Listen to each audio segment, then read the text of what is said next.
So let me ask you this: Tennessee going into the college football playoff, how would they have fared, Caleb? That's a question I have for you because I'm not going to give you the opponent necessarily. I'm just going to say how would they have fared because they could play Georgia, they could have played TCU, Michigan, Ohio State. However you want to wrangle those all together. But let's say Tennessee's part of the mix. What are the chances that they would have advanced past the first round, not knowing the opponent? I know that's incredibly difficult, but your thoughts? I think not knowing the opponent is a little difficult because I'm just going to say up front, I think they would have beaten Michigan, lost a close one to Georgia, and maybe lost a little significantly to TCU. Then that's a crazy thought, but we know what Tennessee's biggest Achilles heel was this past year, and it was the secondary. Yeah. And TCU had the best quarterback in the college football playoff, bar none, I think. I think Max Duggan was better than CJ Stroud. And so I don't think Tennessee would have had any answer for him if they faced him. But I think they would have beaten Michigan, and I think they would have been in a close game with Georgia because I don't think Georgia would have been as excited to play them having to play them a second time. And so I think Tennessee would have given them a bit of a game.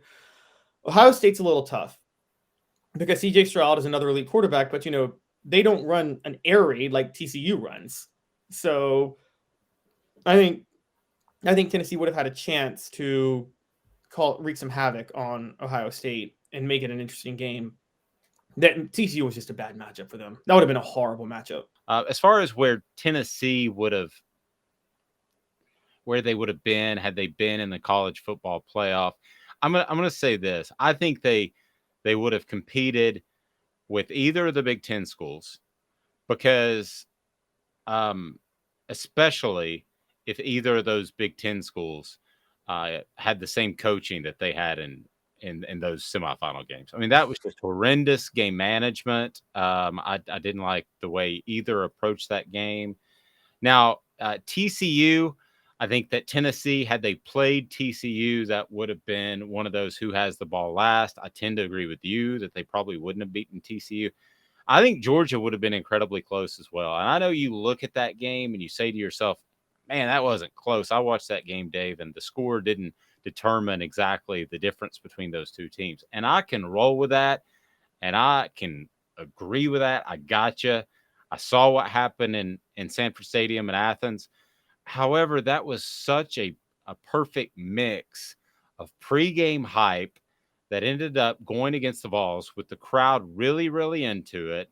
And then you have the other issue of the punt that is allowed to go and wasn't returned and goes inside the 1 yard line. And it's at the student section. I could see that game changing significantly if the first 5-7 minutes were kind of tit for tat, Caleb, instead of Tennessee finding themselves in a hole, that they were actually in the game. I could see that game changing a little bit, but it just seemed like everything went wrong too early for the Vols. That's a good point. And let's also remember when they were trying to come back, it started raining. And I mean, you hate to throw that in, but I mean, doesn't Heupel's offense kind of depend a little bit on some decent weather? True. Because of the speed of the receivers? True. And if you look at the Vanderbilt game, what did they do in the driving rain? They ran. Right, exactly. And it reminds me of history here. 1992, Tennessee, Florida. You remember it, Dave. Heath Schuler's first start against Florida. The pouring rain that soaked Neyland Stadium. That was the reason Tennessee blew out Florida in that game. And it was really the game that made Fulmer a household name. Are we talking about Milton going into these college football playoffs? Or are we talking about the team that we watched all year challenge for the number and eventually secure the number one spot? Are we talking Hooker? Or are we talking Milton? Because I think Milton, there's still an awful lot of unknown. I would have to take the incomplete. I was assuming that we were talking about the Vols when they were rolling at number one and before the South Carolina game. So forgive me if I've jumped to assumptions there.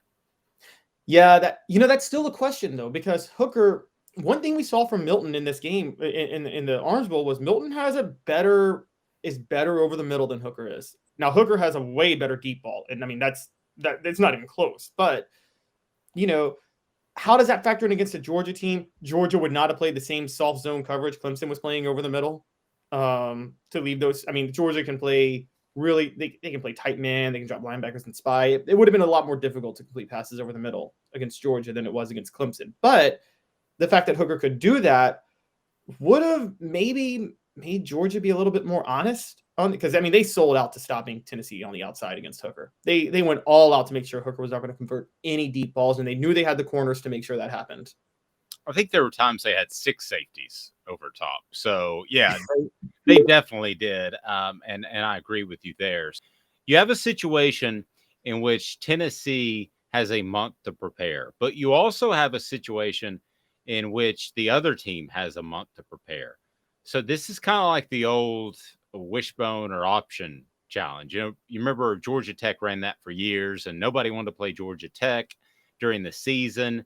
But when you have a month to prepare, it changed things considerably, Caleb. And I think it could change things one way or another. I'm not sure, though, if it doesn't help the opposing team when Tennessee plays them. I actually think you have more time to prepare for Tennessee. Now, that didn't prove true in the Orange Bowl, so I may look a little stupid. But when you have a game that matters and you have a team like a TCU, Michigan, Ohio State, had they had a month to prepare, who does that help, Caleb? Yeah, I'm with you. That helps the other team. And we actually have some evidence of this because Josh Heupel was 1-2 in bowl games at UCF. He's 1-1 at Tennessee now, so he's 2-3 in bowl games as a head coach. His first bowl game as a head coach was that the year UCF went undefeated, repeated the Scott Frost undefeated season from the year before, and then they went and lost to LSU in the Fiesta Bowl. Now, if Ed Orgeron can beat you with a month to prepare, then anybody can. Now, yeah, LSU. Now, I understand people are going to jump in. LSU was so much more talented than that UCF team. UCF didn't have players that belonged on the same field, and I think the difference in this game is Clemson didn't really care to be there. I'm going to write about this week. I was going to write about it last week, and news got in front of us, but I just don't think Dabo, as a X's and O's guy, is really just smart enough to scheme for a guy like Heupel, even with a month to prepare. I don't. So I think a guy like Jim Harbaugh would have been. Sonny Dykes would have been.